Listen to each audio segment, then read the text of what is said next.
سألت نفسك الحكاية بدأت إزاي؟ مش حكاية جدك ولا حتى الفراعنة، أنا بكلمك عن حكاية الأرض نفسها.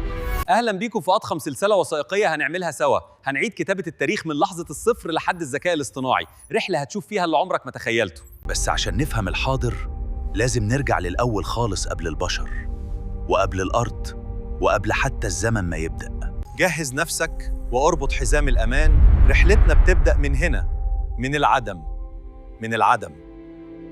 قبل أي حاجة، قبل الزمان والمكان ما يتخلقوا، كان فيه العدم، وفجأة ظهر القلم اللي كتب كل حاجة هتحصل.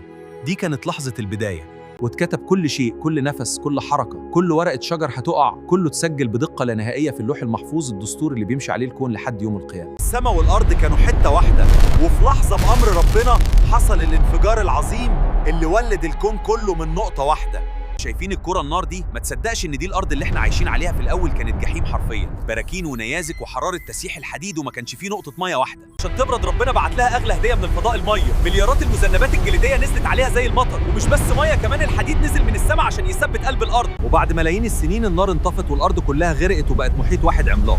شكلها هادي، بس دي كانت هدنه. العالم ده كان لسه ميت ومستني الشراره الاولى. تحت خالص في الضلمه دي حصلت المعجزه، وجعلنا من الماء كل شيء حي. الخلية الأولى ظهرت وبدأت رحلة الحياة اللي هتملى الأرض كلها بعد كده. الحياة خرجت من البحر والأرض بقت غابة متوحشة، ولملايين السنين الحكم كان للأقوى. الديناصورات والوحوش العملاقة ومخلوقات تانية زي الجن سكنوا الأرض قبلنا بكتير. وعشان تعرفوا قصتهم الكاملة وإزاي عاشوا وانتهوا، لازم تشوفوا الفيلم المخصوص اللي عملناه عنهم، هتلاقوه في العلامة اللي فوق دي. وعشان يجي الخليفة الجديد كان لازم الأرض تنظف. ضربة واحدة كانت كفاية إنها تنهي عصر العمالقة للأبد. الأرض كانت بتغتسل بالنار عشان تستقبل سيدها الجديد. الأرض هديت ورجعت جنة، وفي اللحظة دي الملائكة خافت على الأرض من اللي جاي، وسألت سؤال واحد: يا رب أتجعل فيها من يفسد فيها ويسفك الدماء زي اللي قبلهم؟ وكانت الإجابة: إني أعلم ما لا تعلمون.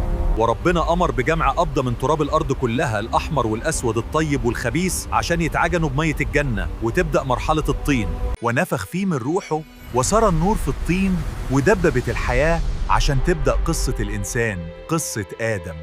دي كانت البداية، بس الإنسان اتخلق، بس لسه ما دخلش الجنة، ولسه المعصية الكبرى ما حصلتش. لو عايز تكمل الرحلة وتعرف إيه اللي حصل لآدم وإبليس، اشترك في القناة ولايك للفيديو حالا. سلام.